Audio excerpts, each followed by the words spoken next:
बिजलीगर मुला बदे इज्तिमा तराजी और कनराजी पाशनगर के दस ताकत जवीनम न च दे इज्तिमा नमा बन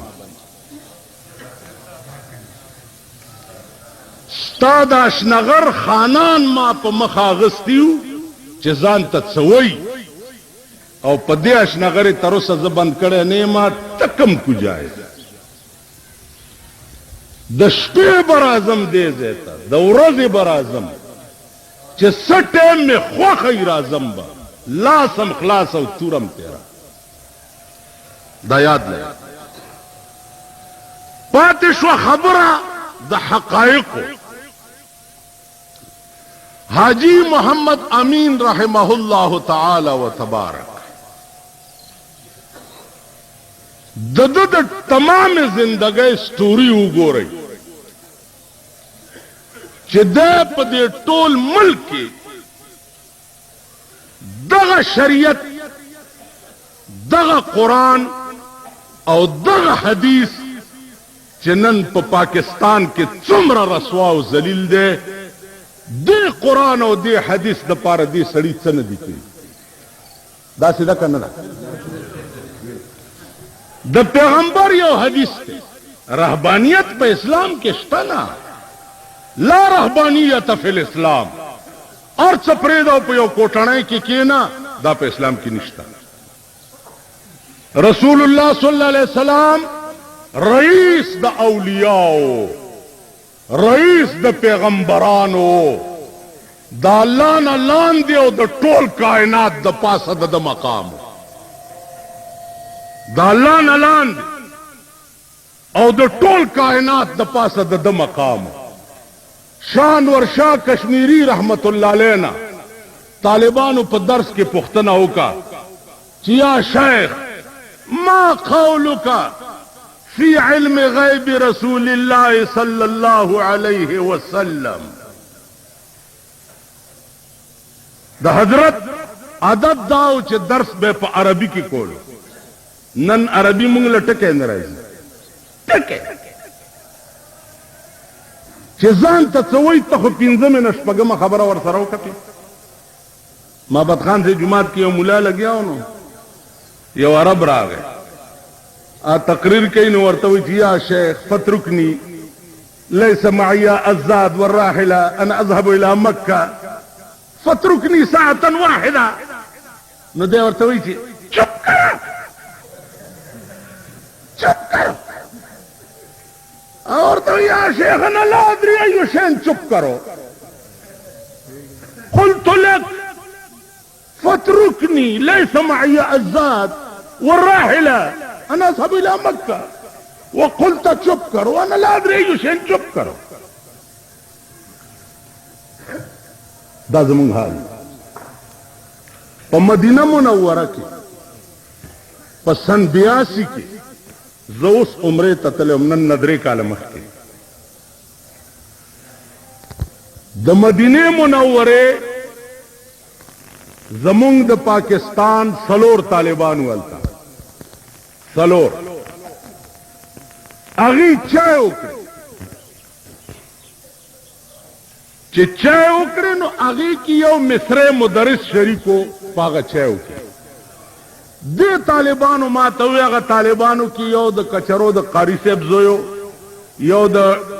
बनु द मौलाना सदर शहीद सेब जोयो यो द डेरो द मौलाना इलाउद्दीन सेब जोयो यो द कुड़ी द मौलाना शर अली शाह सेब दी चाय उकड़े पाखपल अस्टल की अव मिसरे मुदरिसम पकी शरीक दुई मातवे च मौलाना सेब दन मुंग देर तंगी देवी चिलैस फिल पाकिस्तान अल आलिम बल कुल्लुहुम जुहाल देवी च पाकिस्तान के अडुमुला निश्ता ठुल जाहिलान वेदा मुदरिस मां और तेल चेड़ कई वर्षरे हो खबरा चे पते उले नो अदमोली लाउद्दीन साहब जोई वर्तवी चे अगला सलात ला बिफातिहतिल किताब की चितकम बासुना के आ तपोस दनाओ ना मिस्रे मुदरिस मा तवई चे मा कौलुक फी हाजिल हदीस या शेख قال رسول الله صلى الله عليه وسلم لا صلاة إلا بفاتحة الكتاب.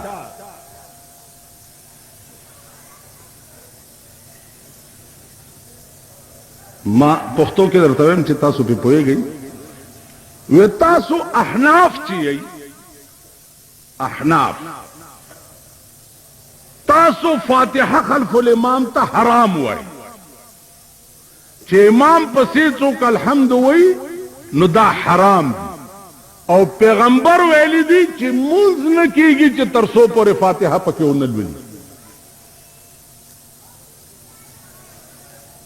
نو ما ته وایي چې فی هذه المسألة ليس معكم الدلیل،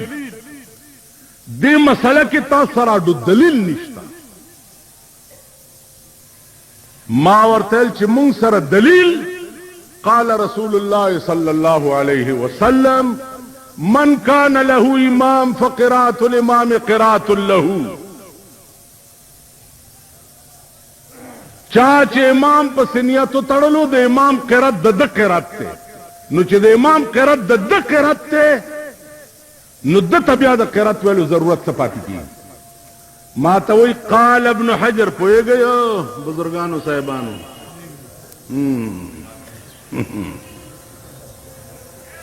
وی بہر رنگے کے خواہی جامہ میں پوش من اندازے قدت را میں شناس. مجاہدتی توی افضل الجہاد کلمت حق عند سلطان جائر. زب 73 کے دی جیل نرالم انو بالا مانے کی او جولاو ما توی جی مولی سے خدای و قرآن تاو گورا دا گڑی وڑی پریدا خو قال اللہ و قال رسول وایا خو جولاو قمقلو کانا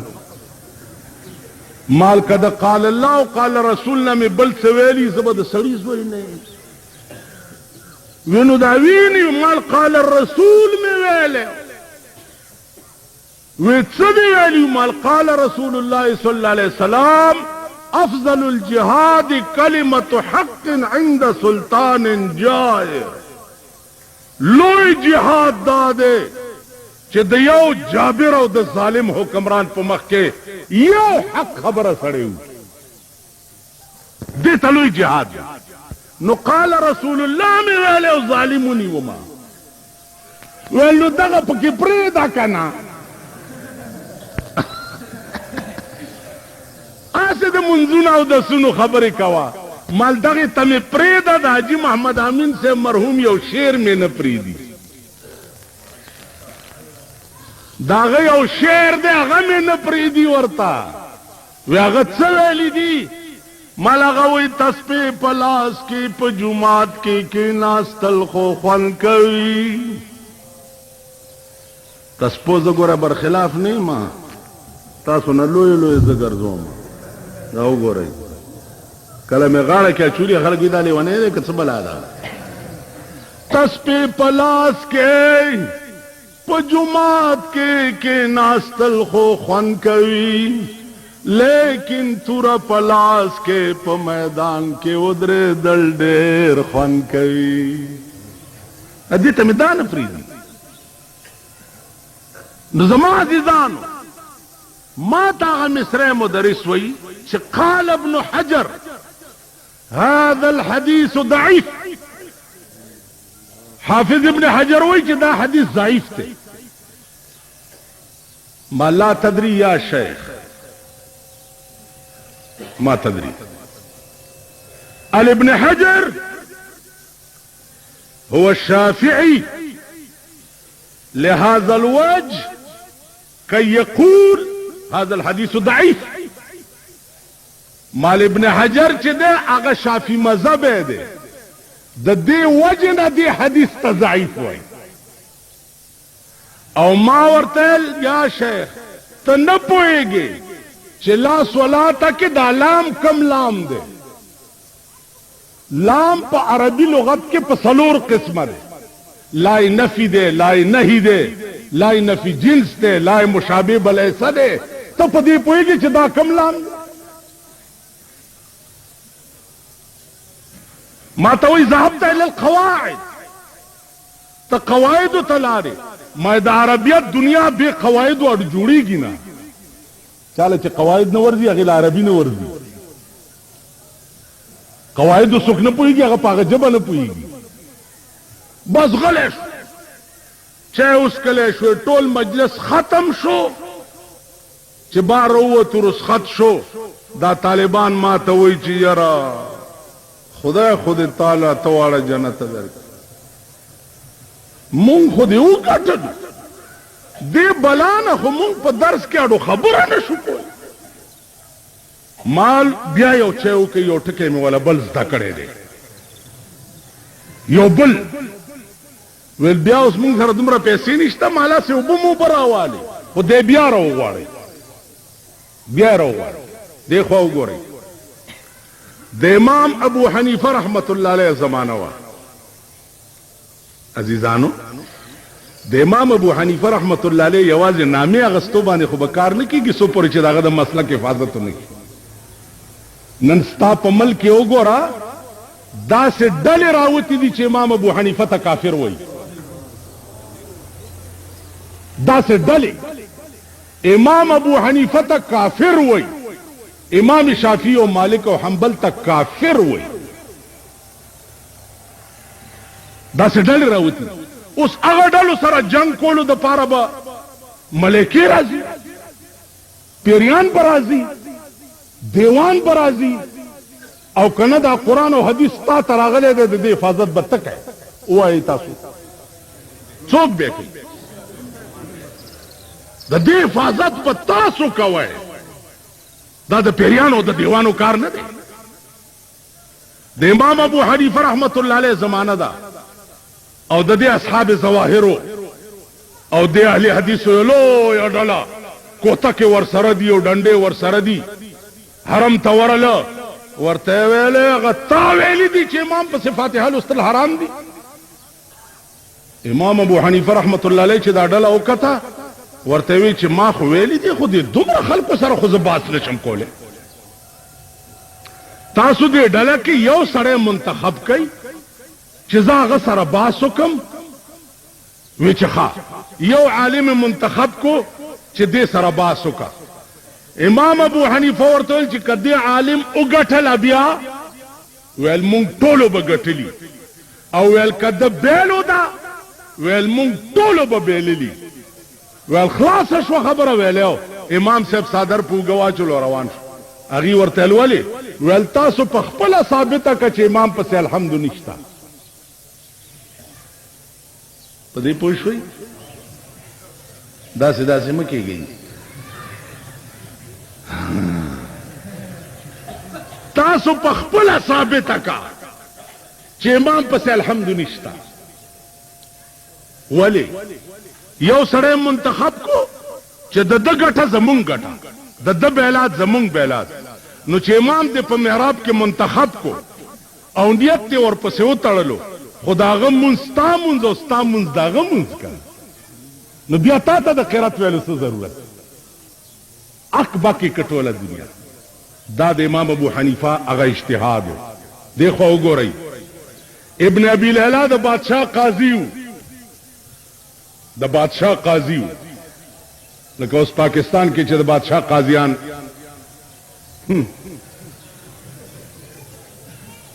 خلکو ته وایي مونږ حکومت سره په جنګ یو ته څنګه په جنګ په غېږ کې ورسره راځې ته حکومت سره په جنګ په ایمان یې وایي چې د ښځې او د میړه په یو کور کې اختلاف راشي په کور کې هغه ښځه او میړه ټینګېدی شي ټینګېدی شي نه زمونږ د اسمبلو ممبر وایي مونږ ورسره په جنګ یو مونږ ورسره په جنګ ته ورسره په جنګ تالی سټې په مینې ایم پی اسټل کې ناستې پس خوردې خورې 50 لک روپۍ دې واغستې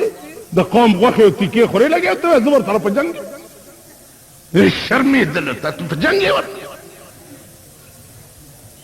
دا قوم 40 کاله تاسو د دې دین په نامه دوکه نه کړ دی خو وګورئ عرض داو ابن ابي ليلى د بادشاه قاضي دی دی خو وګورئ دی یو څلور کسه ناستي مار راغی دا د امام ابو حنیفه اجتهاد ته ګوره مار راغی په دې سړي وروختو د ځان لړکو په دوه روخته د لړکو په دوه روخته د لړکو په دوه روخته دا سلورم یو خورلو مرش ابن ابي ليلى فیصله وکړه چې دا ډومبنه سړی چې دی د بدیت ورکی تاوان به ورکی ځکه چې د دنه دا معاملې سٹارټ شوه بادشاہ قاضي او چا څه ویلې اوس د اختر مونږ کا ته 12 تکبیره سړی په د بادشاہ قاضي وې د اختر په مانځ کې نو څوک څه ویلې خو امام صاحب ته خبر رااله چې جی داسې فیصله ابن ابي ليلى کړی دا هغه الله دې په رحم وکي احفظ غلطي کړي دیکھو وګورئ دې سړی چې مار په راوخته د په دوه ورو غرزولو نو دایو چې چلو کبد شو وای ټول بد شو چې دا بد شو نو دا سړی اخلاص شو ټیک شو جی د چې په دوه ورو غرزولو دایو چې چلو کبد شو بد شو نو دیم خلاص شو اوس د چې په دوه ورو غرزولو دایو چې چلو دلته اوس دوه خبرې دي خبره د داو د په منځ کې ده کدای چې چله فل حال وی خو تاوان به دا دریم سړی ورکي او کډیر سات پسې چې چلی نو امام ابو حنیفه وی چې دا دریم هم خلاص شو د دوم په ځان د چې دومره سات په مار ګرځېدو ځان نه ټیلا کولو نه دا دریم بادم تاوان نشته دا غا اجتهادي فیصله و د امام ابو حنیفه رحمت الله زما په خبره پوهیږئ امام ابو حنیفه علم چې د ټولې دنیا علم په یو تله کې واچه او د امام ابو حنیفه یوازې علم په بله تله کې واچه نو دا به پې دروند شي کم خلق چې امام ابو حنیفه متعلق څه وایي اپې پوهېږي نه ای ته پته نشته دا ډېر لوی سړی ستا په ټول پاکستان کې تمام مسلمانان 95% د مسلک حنفی مقلدین ټیک شو په پاکستان کې به د قرآن او د حدیث قانون چې راځي نو د مسلک حنفی قانون به راځي مونږ به د اقلیت قانون په پاکستان کې حاوی کول نه غواړو سبب قادیانه وي چې ماته د مرزا غلام احمد مجتهد کې نه وای به کنه وای شیعه به وای چې مال د خمینی مجتهد کې نه وای به کنه وای وابیان به وای چې مال د اصحاب ظواهر مجتهد نه قانون په د قرآن او د حدیث او د امام ابو حنیفه او د ملک فیصله به ټول په مسلک حنفی باندې کیږي ما په خبره پوهیږئ من سکار دی چې شریعت بل به جاهلو ته پیش کوو من شریعت بل پیش کوو نه من به شریعت په دې ملک راولو زما په خبره پوهیږئ او څنګه مسلمان چې کارونه د اغیار کړي څنګه مسلمان چې کارونه د اغیار کړي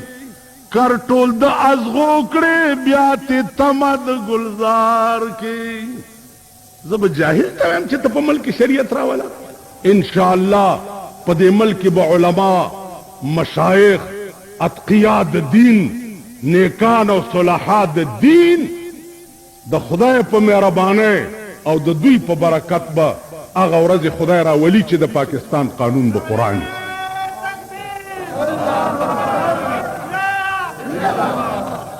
عزیزانو دا ستاسو وظیفې ستاسو ګیرې ستاسو د پیغمبر په لاره باندې د تلو کوششونه دا به رایګان نه ځي انشاءالله هغه ورځې به تاسو ګورئ چې د اسلام دشمنان به نیست و نابودي او د ملک قانون به قرآني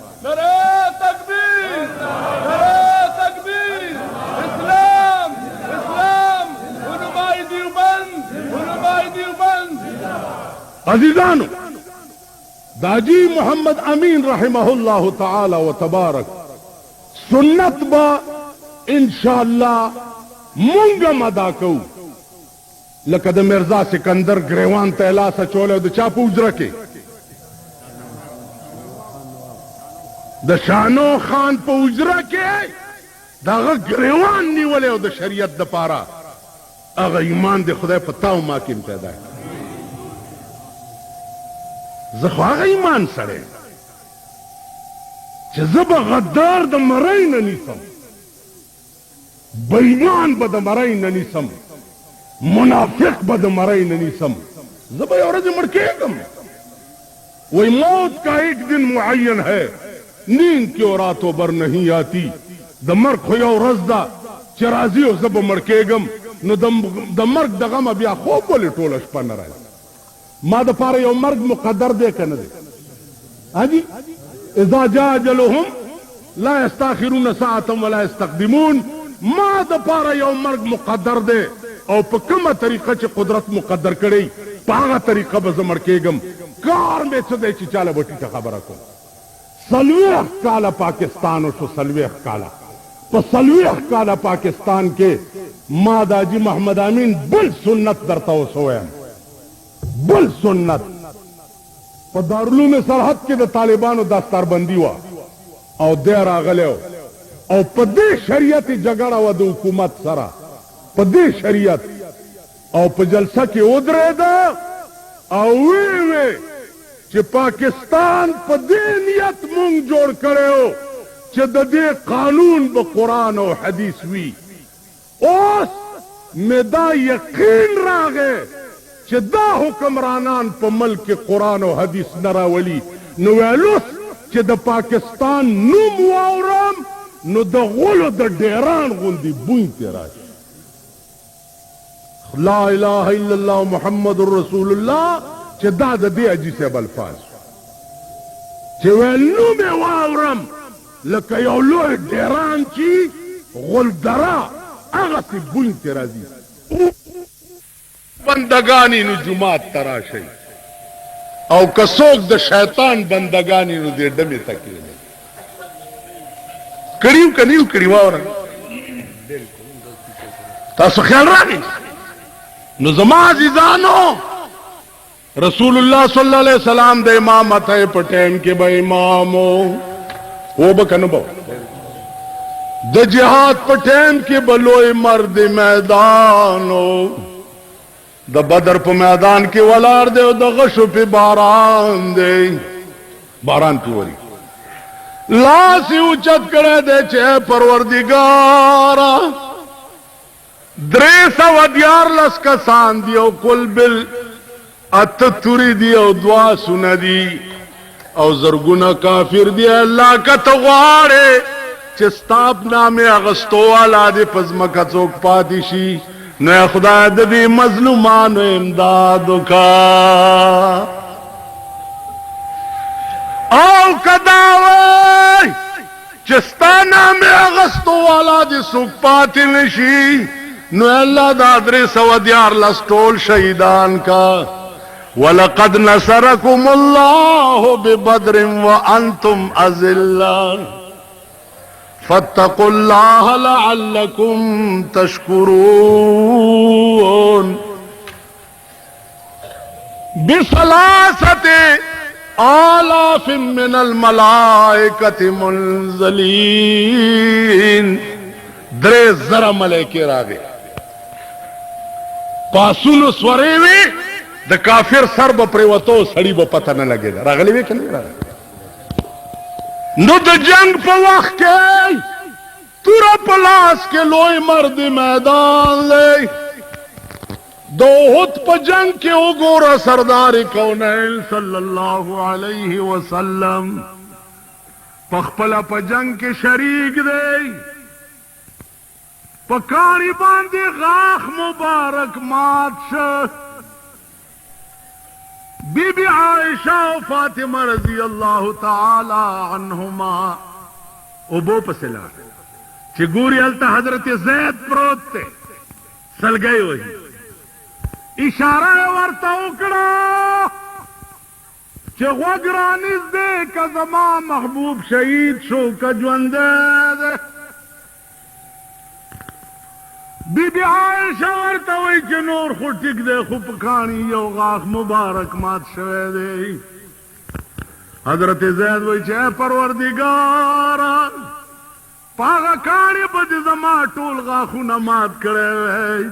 خو چې زما د محبوب غاښ مات نه وی بچ ناز رفت باشد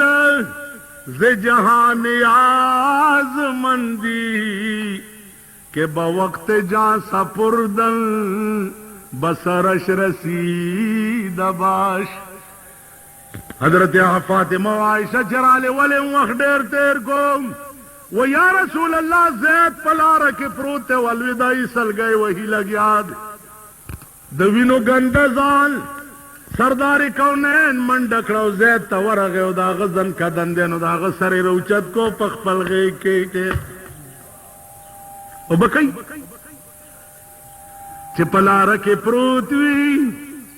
پوینو ګندوي چا وشته وی او ویني تی غړغړې وਹੀ او تاس پینې جامې او سپین صادر پسر وی پغې کې ورچت کې ماما من جامې می پلیتی آرام کہنا ماما آرام کہنا مونږ ته ګورو هغه سنت باندې عمل کولو ته ګورو بنی آدم پریدا اخو لوی شی دی هغه ورځ زمونږ د دکان مخې ته یو سپی رشکه وواله سپی رشکې ووالو نو دا ټورسټ والا انګریزان نه دا ټورسټان دی ورمدا هپیز دایره منډه کړه اوس په غیږ کې اوچت کو او د ډاکټر دکان ته نه استو پاغه ولا پټایو لګولا او ځان سره بوتلو چې دا مونږ سی ایم ایچ اسپیټال ته بوزو د سپیته تکلیف نن ستا ملک بنی آدم په ستا ډاکټر بداسي ستا ملک د ډاکټرانو حال وګوره ډاکټرانو څخه قیامت را ټیټ کړي ډاکټران هالند کې واره د یو انګريز کې د شپې د یو انګريز د پیشو په خېټه کې درد شو یو بجه د شپې ټلیفون ډاکټر ته وکړو چې زما د پیشو خېټه خوږیږي 15 منټو کې ډاکټر راغی بیگ ور سره دی پیشو ته ستنې منې ووالي آرام ورغی بل نمبر د ټلیفون ورکو کور والا ته چې کدی نه پس دی پیشو ته څه تکلیف شو نو زه به په دې نمبر ما ورته بیا راوغواړم پیشو ته د شپې په یو بجه ډاکټر په 15 منټه کې را رسي د پاکستان شریف کمپاوډر والله که په یو بجه د شپې راوباسي 100 روپۍ فیس 100 روپۍ اول به بابو سره داخلي کې نمبر مې چیم دی 15 شپېتم نو ناستو شه تر یو بجې بیا که نه د شپې او په دې ملک کې به هغه خلق 100 روپۍ کم ځای نه پیدا کوي چې کم د ورځې 60 روپۍ ورځ د ټاټکي مزدوري کوي د ټاټکي مزدوري کوي دی ما ته وایي ما ته چې جی ته دا غریبانو خرچونو خبرې کوې دا به کم ځای نه پوره کوې دا به کم ځای نه پوره کوې اول خو وای په ایمان چې دا د اسمبلو ممبران چرته د ځوانو کپاره پکې شته د ځوانو کابینټ میټینګ کابینټ اخبار کې فوټوان وګوره د چا سر د شوتر په شان دی د چا د چرګ په شان دی د چا د چپ په شان دی د چا بچا دا کابینټ میټینګ دا به څه پالیسي ستا ملک له جوړه ستا په سیکریټریټ کې د تعلیم د پالیسۍ سیکشن افسر چې و په کلونو قادیانه ناستو په کلونو قادیانی بستا صوبې ته د تعلیم پالیسی جوړوله اوس تر سویمه پورې دینی تعلیم ماشوم ته قرآن لازمو حکومت هغه وډاو کو اوس به د پهلی جماعت نه ABCD انګریزي ورته ښودل کېږي اتی په غوږ کې ودی دې دپاره به څوک راځي؟ یوازې د بېزیګر ملا قرآن شاه په قهر به اخته وي.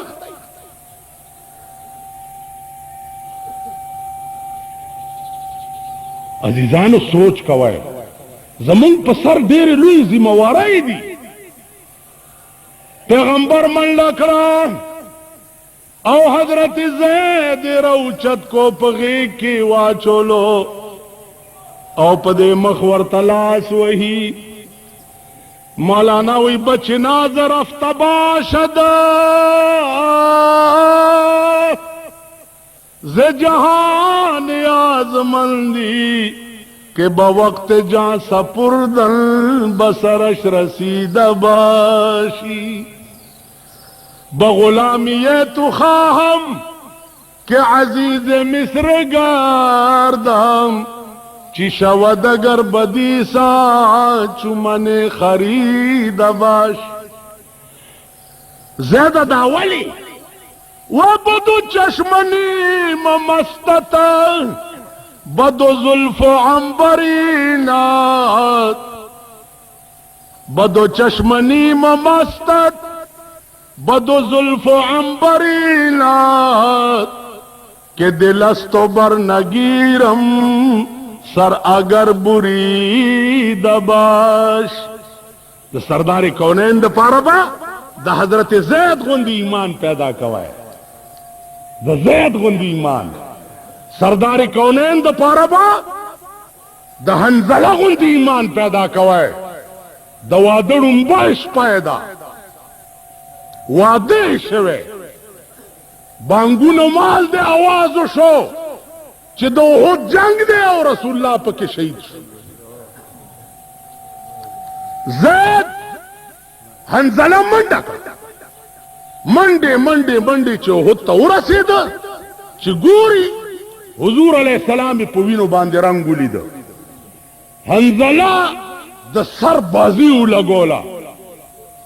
او لږ ساعت پس انا لله و انا الیه چې د کور راتله ناوې ورته وی چرته ځې؟ ورته لو ناوې خوب مې ولیده چې زما محبوب باندې وینې روانې دي. ورته حنزله سملا شپه ده د خدای بنده وخت لا ډېر دی. حنزله ورته وی او ناوې په یو زړه کې دوه مینې نه ځایږي، یا به تا سره محبت کوما او یا محمد رسول الله سره. ناوې ورته وی چې حنزله د خدای بنده ما خو په رڼا کې لیدلی م دی، کته جنگ لاړې اول ته شهید شوې نو د قیامت په ورځې به دې زه څه پېژنم چې دا زما خاوند دی. حنزله ورته د خپل لستوڼی وشلولو، ورته وی ناوې د قیامت په ورځ د محمد رسول الله د نشان لاندې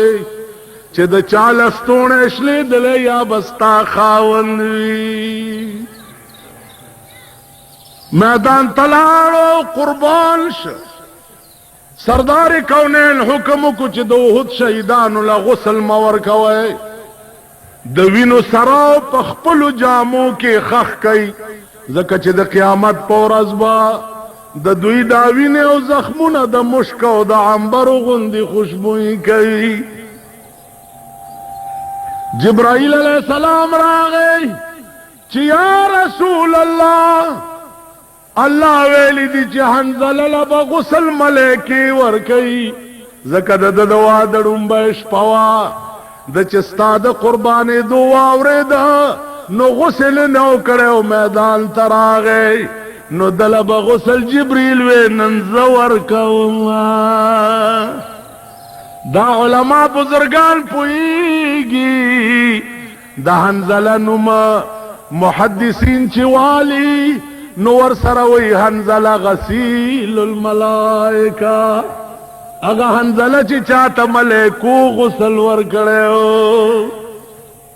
د سردار قونیل په ناموس باندې بازیزانو داسې قربانی کوي نو عرب جنت ګوره کني جنتونه زمونږ د پلار جایگیر نه ده داغه په حدیث با داسې قربانی کوي لکه امام بخاری چې کړی وا نستا په ملک د بخاری شریف ختمی دنیا راشي مټیانې اخري او چایونه مینوس کی او کلمتان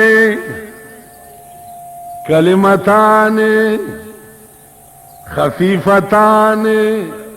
علی اللسان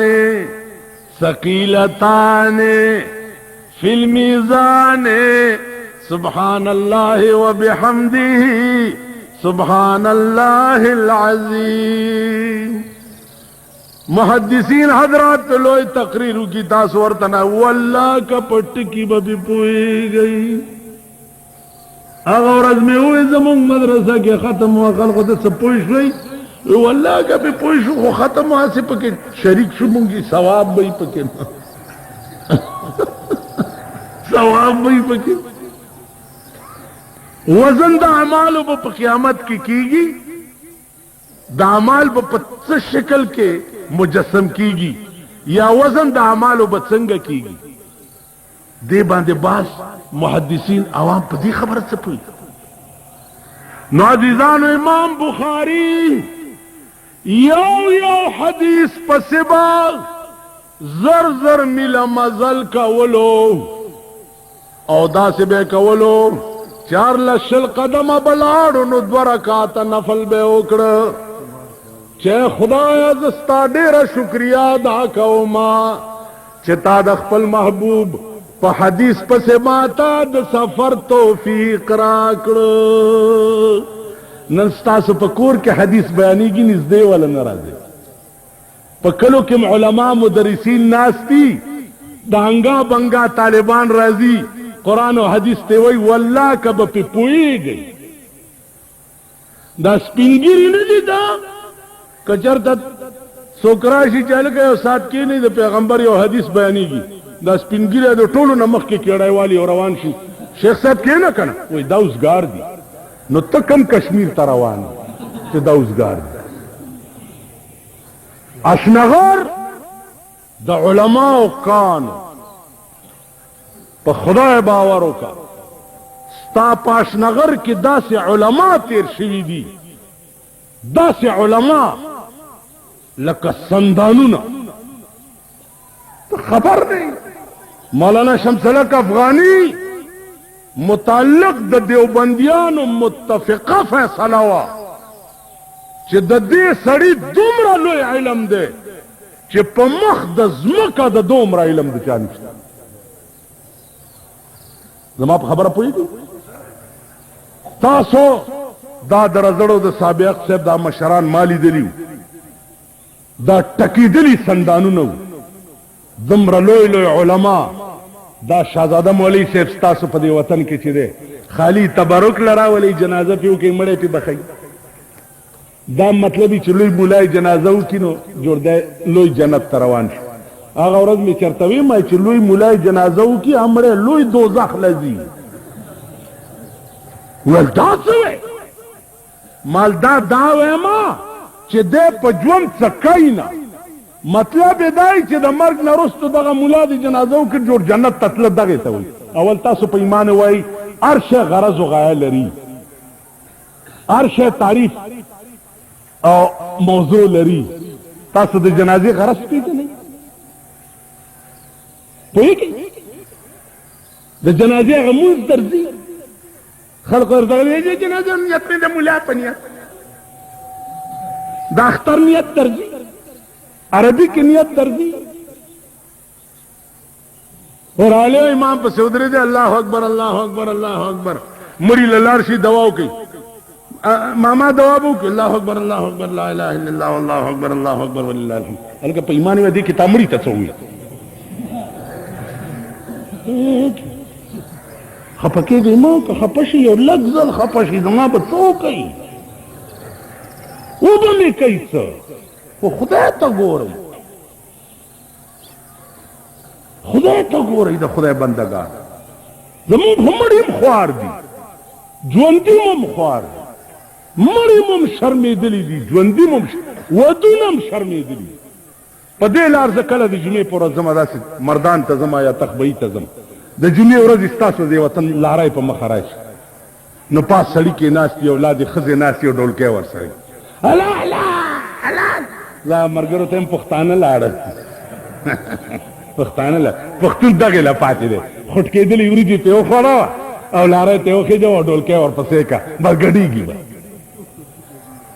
هغه ورځ جنیجو تللی او لکي مروت ته 10 میله کې ورته خلک ګډ شوي دي، 10 میله کې.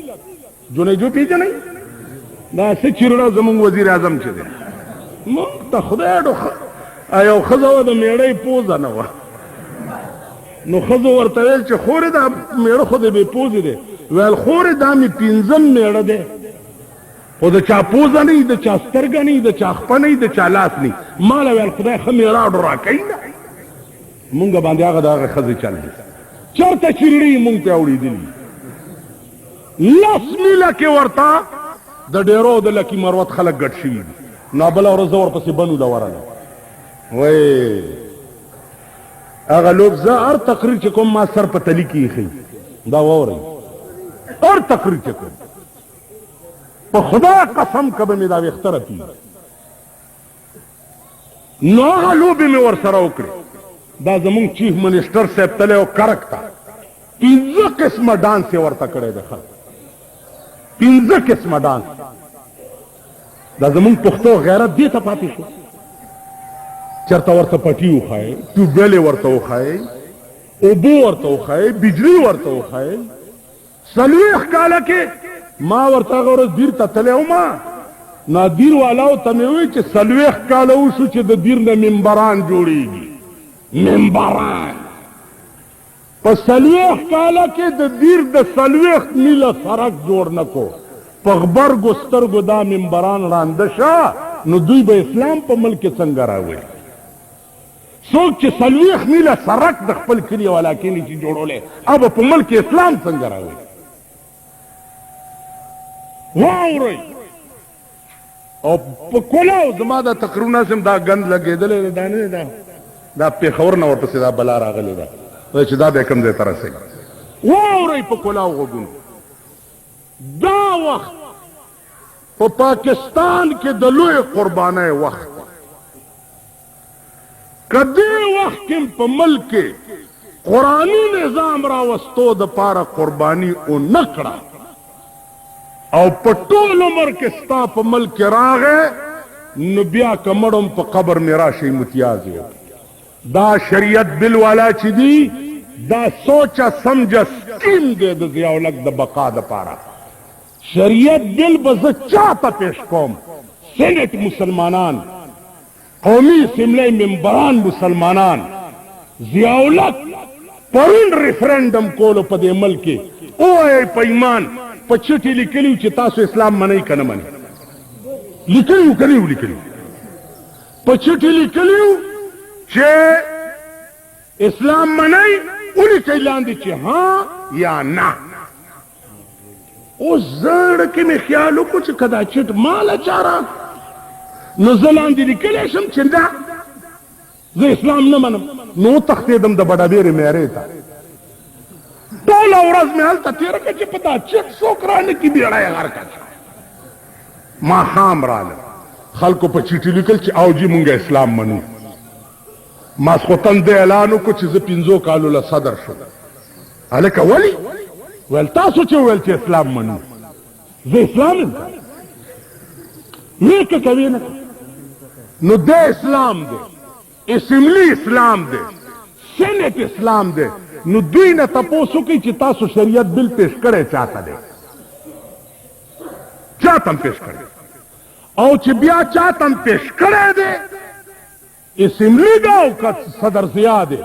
او نه مني، نو ممبري او سینیټري ورته پرېږدئ، بار ترې راوځئ، او هغه فتوا راځئ چې پې ولګو چې کومه قرآن لګولې ده. قرآن کومه فتوا لګولې ده؟ वमन लम यहकुम बिमा अंज़लल्लाह फौलाइका हुमुज़ ज़ालिमून फौलाइका हुमुल फासिकून फौलाइका हुमुल काफिरून। कुरान लगोले दा कहना राज़ई थी ब्यादा फितवा के लगे न ज़मा अज़ीज़ानो अर्ज में दाओ चिदादी ओलोय मुजाहिद इज्तिमा दा और ज़मा दी द खुदा पजात बिया कसम वी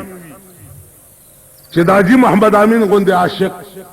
शायद चिप जिंदगी के बज़मा स्तरगियों न गुरी आओ दे इस्लाम और द दीन और द मजहब द पारा चिद्दक में कुर्बाने करे हुए द मुरीदान था द मुताल्लिकीन था द खानदान था दे अल्लाह पागल आर दतलो तौफीक नसीब फरमाए। अजीजान औलिया अल्लाह देर लोए खलक दे कुरान वेली दी चाला इन्ना औलिया अल्लाह ला खौफुन अलैहिम वला हुम यहज़नून। औलिया द खुदाई ची अजीब अजीजान दलते हो इल्मी नुक्ता हो रही ला खौफुन अलैहिम के ला नफी जिन्स न दे ला खौफुन खौफ पर दो किस्म दे यो खौफ मिन अल्लाह दे और यो खौफ तबई दे। तबई खौफ नबब क़यामत के अंबिया हम पर अमन के नहीं ठीक है अंबिया हम पर अमन के नहीं वले आदम अलैहिस्सलाम तब खलक राशिद मुस्लिम लो रिवायत थे राशत शपारसो का अब वर्त हुई चे मा द गनम दाना खोड़ले वा जखपल मखनवीनम चे खुदा तपेश इब्राहिम अलैहिस्सलाम मूसा ईसा वगैरह जो टोल अंबिया किराम तबा राशि इनकार बहू की आर्योब आखिर के बद पैगंबर वार राशि सल्लल्लाहु अलैहि वसल्लम जमा जीजानो तबई खौफ नबा अंबिया हम पर अमन के नहीं खौफ में अल्लाह चे दे दाब पाउलिया नहीं तबई खौफ के बाद औलिया हम मुब्तलाई अंबिया बम मुब्तलाई खौफ में अल्लाह चे दे दाब पाउलियाओ पने कानो पसुलहाओ द क़यामत पौरज नहीं वली अगर चाहता वाई चे द इमाम पटेम के इमामी द जिहाद पटेम के गाजीवी द मजदूर पटेम के गज़वे खंदक के पैगंबर पखपल गेंती सहाबा सरवाला आओ सहाबा दलवगे न पखेटे पोरे कानी तड़िली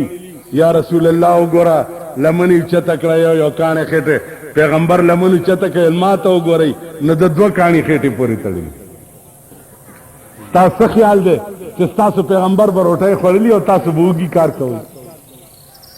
तुम आप खबर पड़ी गई दलवगी पटेम के बदर सर हो गई खबर यौराना पातिशवा कि दुई माता वही द गरीबानो शान बसंग उचतीगी माल द शाहानो खर्च कम कई तो गोरा च द गरीबानो खर्च उचतीगी कन उचती शाहानो खर्च कम कई द पाकिस्तान द खजो शॉपिंगुना खत्म कई नो च द मेखे वंडा लगा बुरा चाना तेरा प्रेदे नो द खरोम वर सरा गुजारा पे की करने की नस्तासो दा खजी मालम बर सराय मीखी दी द दीन लगा वंडरा कमा कहीं दा जमुन खजी खो खरीदी कना लगे खो बद दीन खलवर जरा तरसकुने की तासो खुदा कुरान का दा मल्क तासो द प्लार जे गिर दे कि वो हमको तुम वो असर नहीं मिट्टी का दिया भी और गर पीर का बिजली और चिरागों से है रोशन पमा खुदे दयो बात है स्वर ल 100 रुपए बिल राशि चादा कोले नशम बिजली देराना कच्छी और स्ता बंगला उस्ता पकोर दे चिरागान जोड़ी स्ता टेलीफोन बिल दी फ्रीवी स्ता बिजली दी फ्रीवी स्ता एयर कंडीशन दी फ्रीवी स्ता दियो बंगले अखराजात ते 10 लाख रुपए म्यास्ती और जमा यो जोम पढ़ाई पागे दिन स्ता द टैक्स वाला और टैक्स लगे दले दा से मल्क ता शर्म पकार दे दा से मल्क ता मर कर मिट ना बकारे चप कमल के जप पे खबर के 50 रुपए ब्याज तो बस कर 400 किश्तों बुस्कुल टैक्स कारपोरेशन दे दलतम करे इस तरह परदा कारपोरेशन हो रहा दा मेंबरान बयो न प्रेदम चे मुर्दार कड़ी नहीं दा काउंसलरान दा बियरगंदान दा ठेकेदारान राशि जप तमाम अरब मुल्कों के गर्जे दलेम کلونه وشو چې سړک جوړ دی ورانېږي نه ستا سړک نن جوړ کړی سبا وران ولې ورانې ځکه چې د 200 اورسیرم په یونیورسټۍ کې د 45 लाख روپۍ بنگلا د چا په پیسو جوړه کړي نن سړک جوړي سبا پکې دومره غارونه شي دا ټول رمپارو مردار خور هغه ورځ نوړي کې یو دغسې مردار خور مړو یو را پاس ټول وایي چې ښه سړی و هلکه په آرام کښېنه ټول وایي ملایکې په امین کوي مال ملایکې په خر امین کوي چې دا ښه سړی په خر بیا دا قبر وکنئ که په څلور بولي نه و زه به د سړي زوی نه ټول عمر د غریبو وینې څکلي دي او د غریبو تیکې خوړلي دي دا ټول وایي چې تاسو ښه سړی قسم په خدای ډېرې جنازې داسې دي چې زه کوم نیت یې نه تړم خدای مې د نه ګناهګارۍ معافي غواړم تاسو مې چېرته غرق نه کوي خو زه یم چې پوه یم چې دا د سړي زوی و نه چې پکې پیسم نیت یې ډون تم زه خدای دې کور وران کله که چې وران په جومات کې مې نه یې لیدلی په روژه ساتلو مې نه یې لیدلی لکونه روپۍ ورسره یې حج ته نه یې تلی چېرته مې په بانګ ویلو بسم الله مې نه یې اورېدلي او دا سنډا مړ شو زه د ده جنازه کوم ورک یې کمال مخې ورک کا نو زما عزیزانو سپیرټ ځان کې پیدا کړي د دې قوم او د دین خدمت کول غواړي قرآن خدمت کول غواړي قرآن امانت ته تاسو سره که امانت هم خیانت کو تپوس به خدای در نه کوي حاجي محمد امین صاحب یاد به تر قیامت زکوي چې د خدای د دوه امانتونو ډېر لوی خدمت کړی واخر دعوانا ان الحمد لله رب